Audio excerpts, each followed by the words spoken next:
Joining me right now is former FBI special agent and Fox News contributor Nicole Parker. Nicole, good to see you this morning. Just an incredible list of stories to talk with you about. Your reaction? First of all, Laken Riley, I mean, this is absolutely tragic. A beautiful young woman with such a bright future. I believe that this current administration has blood on their hands. This individual was here illegally, on 2 instances could have been deported, had committed crimes, and yet now there is a beautiful young woman who is dead, and their family and loved ones' lives will never be the same. As I watched this visit to the border, Maria, it was like night and day. The stark contrast between the 2 visits. You have Biden here that's at a location in a building, a total photo op opportunity.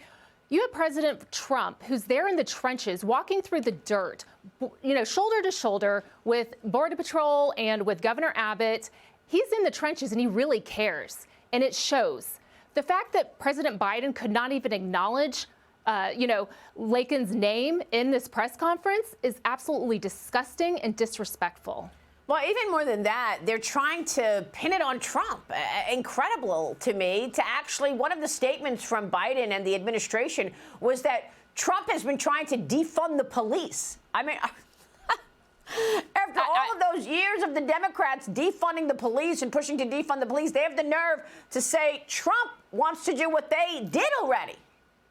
Well, let me just tell you something. I don't think Americans are buying this at all. This lack of border security is causing problems for our nation. Border security equals national security. And as a former FBI special agent, this is dangerous for our country. This is the tip of the iceberg, Maria. What you're seeing with this violent crime across the nation, Laken's death, little children being sexually assaulted and raped by these illegal immigrants. This is just the beginning.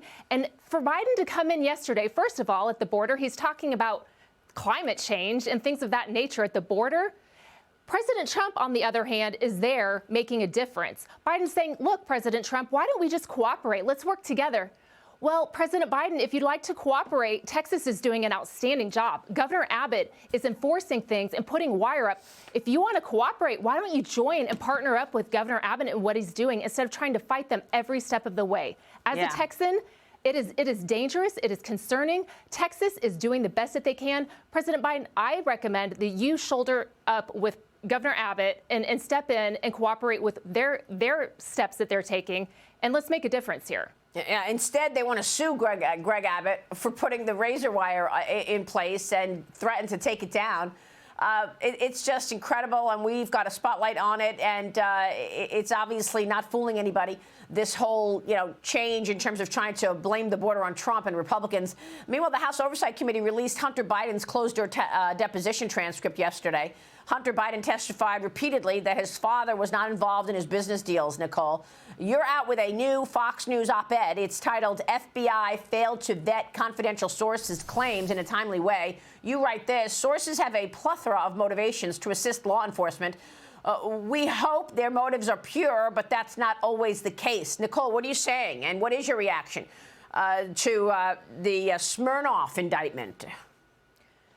I have to tell you that, again, as a former agent, operating sources is one of the most important things that you will do. As an agent, the confidentiality of the information that's provided is very, very crucial. And to protect the source is crucial.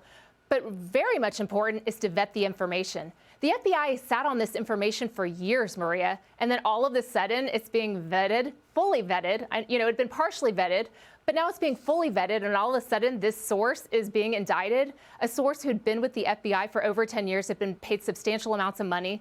And all of a sudden, a special counsel comes in and he's being indicted. I can tell you that there is no one that's going to want to be cooperating with the FBI anymore. All of the source's information was laid out on the table in this indictment. And I think it does, there's a lot of questions in my mind of the motive behind why this is suddenly happening now. But you know what, the FBI, you should have vetted that information first and foremost. And there's, Democrats out there saying, oh, well, see, look, the impeachment inquiry, it was based on this source's information. There's nothing to see. See, he lied to the FBI. There's nothing there. Let me just tell you, as an investigator, you never base an investigation on one source. There are probably multiple witnesses, corroborating evidence, bank records. So just because one source's information and one piece of information they give is not accurate and is a lie does not mean that the entire investigation is out the window. That is definitely not the case, and I think they should continue to press on. This is just a distraction. But again, for them to suddenly charge, this source, Christopher Steele wasn't charged. He wasn't charged with the 1001 Title 18 U.S. Code 1001 lying to a federal agent. No charge for him. But yet this source is being indicted. I think it's very interesting. Well, it's very different because Christopher Steele, of course, had all this garbage about Trump colluding with Russia, and he admitted, well, we made it up. We were having beers with friends, and we embellished it all. And you're right, nothing happened to him. All of this is the reason that the chairman of the Oversight Committee, James Comer, joined me this week and said he's lost trust in the FBI. Listen to this. I want to get your reaction. They had successfully used this informant to prosecute criminals in the past, and he had been with the Bureau over a decade. They've indicted him, and more is coming out about the informant, what role he played for the FBI. The FBI paid him to be a spy in Russia. They indicted him because he was communicating with Russia, but that's what they paid him for over 10 years to do. So I don't know anything about Smirnov, but the circumstances around his indictment and his rearrest and the changing of the original indictment by Weiss is very concerning, because everything that I've had to do with the FBI has been very suspicious throughout this investigation. The trust level that I have with the FBI is zero. That's a pretty incredible comment. Trust level at zero for the FBI. Nicole, you were an FBI agent. I know you have lots of friends there, and I know some FBI agents who I think are wonderful, but I'm talking about the FBI leadership here. Why did you leave the FBI? Correct. Tell us how you're reacting to what you just heard from Comer. I can't blame Comer. I really can't, because let me tell you, Maria, there are many people within the FBI at this point that I don't know that they even trust the FBI. There are two FBIs going on. There's FBI 1, those that just came to the FBI to uphold the Constitution, protect Americans, fight crime, keep us safe. FBI 2, on the other hand, are those that are a lot of times in high-level positions, using their law enforcement power to push their political and social agendas, which is entirely unacceptable. And that is what is tearing down and ruining the FBI. They need to get back to being the #1 law enforcement agency in the country. They need to restore the trust with the American people. But that's, sadly, I don't believe it's going to happen until there's new leadership starting at the very top and trickling down. There's a lot of changes and reform that must happen to regain the trust of the American people. Right now, it's a problem. It's very problematic, and I understand where Comer's coming from. All right, Nicole, we'll leave it there. Really well said.